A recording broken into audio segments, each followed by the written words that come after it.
शेतकऱ्यांच्या रोज आत्महत्या होतात आहेत, कशासाठी होतात आहेत हे प्रश्न लहान आहेत.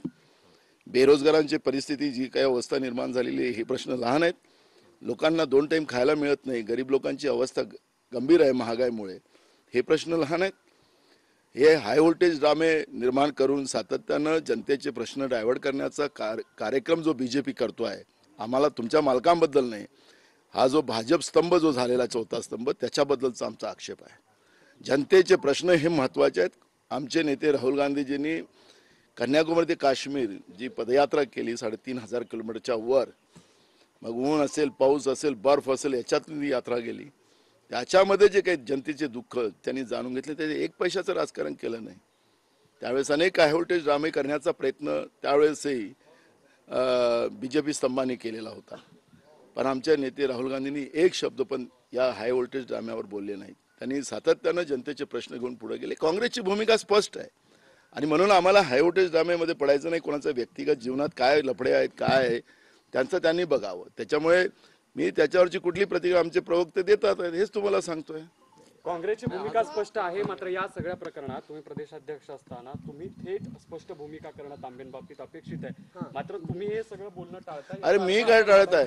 आम्ही ऐका ना, माझं ऐका तर खरं. मी ऐका ना, मी आमचे प्रवक्तेचा अर्थ काय असतं? पक्षाच्या वतीनं सगळी भूमिका प्रवक्ते मांडतात ना. आता प्रदेशाध्यक्षांनीच मांडलं पाहिजे सगळ्या गोष्टी, राहुल गांधींनीच मांडल्या पाहिजेत की खरगे साहेबांनीच मांडल्या पाहिजे हे अपेक्षा करणं आम्ही प्रवक्ते. इतका छोटा विषय नाही.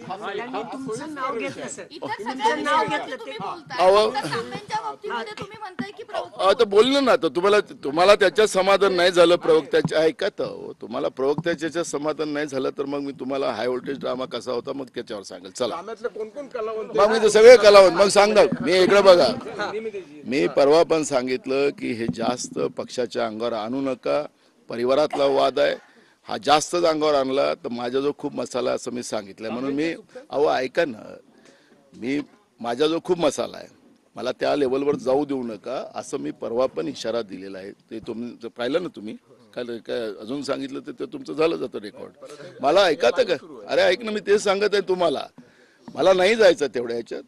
भारत जोडो यात्रेच्या निमित्तानं जो संदेश आम्हाला द्यायचा, आम्हाला सगळ्यांना जोडून घ्यायचा आहे. पण जे कोणी इकडे तिकडे दोन्हीकडे हात ठेवून चालतात, 2 नावेवर चालतात, त्या लोकांचा आमचा जो सगळा मसाला आहे, मला आज त्याच्यावरची प्रतिक्रिया द्यायची नाही. म्हणून प्रवक्त्याला त्यांनी जे काही प्रश्न उपस्थित केले, प्रवक्त्याला आम्ही सांगितलं की ते काय कागदपत्र असतील ते सगळे मीडियाला दाखवा आणि वस्तुस्थिती ते लोकांना अजून गेली पाहिजे हे आम्ही सांगितलं. ते छोटे इश्यू होते त्यांचे, छोटे. अरे यार, मी तुम्हाला सांगितलं ज्या लेवलचं असेल त्याच लेवलवर जाऊ द्या ना. मेरे पे कोई आरोप नहीं लगे हैं. जिस तरह से उनने बात की है वो बात का जवाब हमारे प्रवक्ता दे रहे हैं और हमारे सामने मूल इशू जो है वो इशू है गरीबी है, बेरोजगारी है, महंगाई है, किसान की आत्महत्या है, किसान के फसल को दाम नहीं मिला जा रहा है.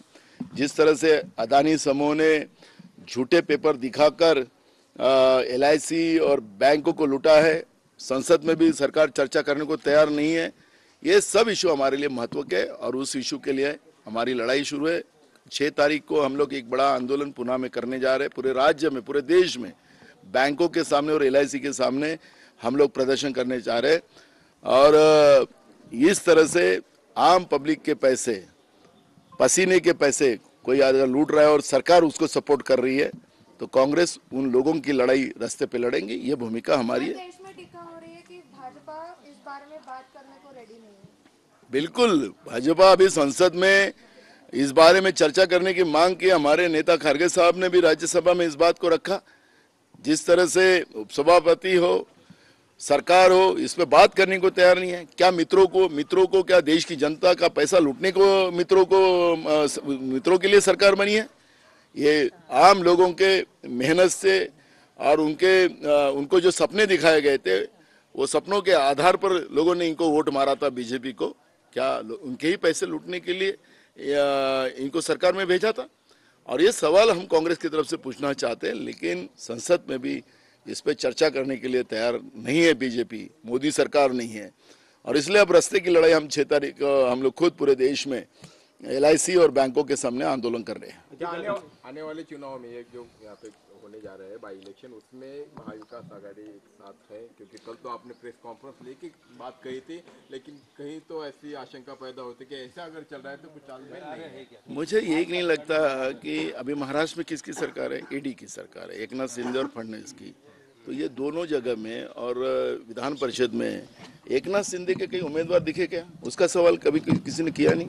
क्यों नहीं किया? दो लोगों की सरकार है ना, तो उनके बारे में सवाल क्यों नहीं करते आप लोग कि भाई तो तुम्हारी अलायंस क्यों नहीं है, तुम्हारी बिगड़ गई क्या?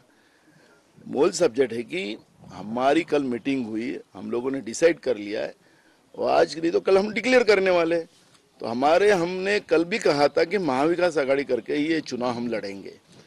तो आपको हमारे में झगड़े होना चाहिए ऐसा तुम्हारी उम्मीद है तो मुझे पता नहीं। ऐसा बिल्कुल नहीं। हाँ तो फिर अच्छा, हमारी शुभकामनाएं आपके साथ में हम देखना चाहते हैं कि आगे बिल्कुल, इसलिए तो हमारे को रिजल्ट भी आए, हमारे रिजल्ट भी आए। आपने देखा ना कि महाराष्ट्र में नागपुर हो, अमरावती हो, जो बीजेपी के गढ़ थे, कई सालों से उनके विधायक थे, तो उन लोगों को उनका गढ़ को ध्वस्त किया ना। तो ये महाविकास आघाड़ी का कमाल है और इसलिए आप लोगों से भी हमारी विनती है, हमारे में एक ही है, एकता है। और जहाँ प्यार होता है वहाँ थोड़ा सा ये होता है, जहाँ प्यार नहीं होता वहाँ पे पता ही नहीं चलता। और जब स्पोर्ट होता है तो ये ईडी सरकार में क्या स्पोर्ट होने वाला तुमको आगे पता नहीं है अभी। लेकिन जो कुछ खलबते चल रहे, जैसे आपने कहा कि मेरे पास भी काफी नहीं भरा हुआ है वो देखो बारे में मसाला मैं मेरी बात समझ लो ना, समय पे सब बारूद यूज की जाती है, कभी भी गोलियां नहीं चलाई जाती है।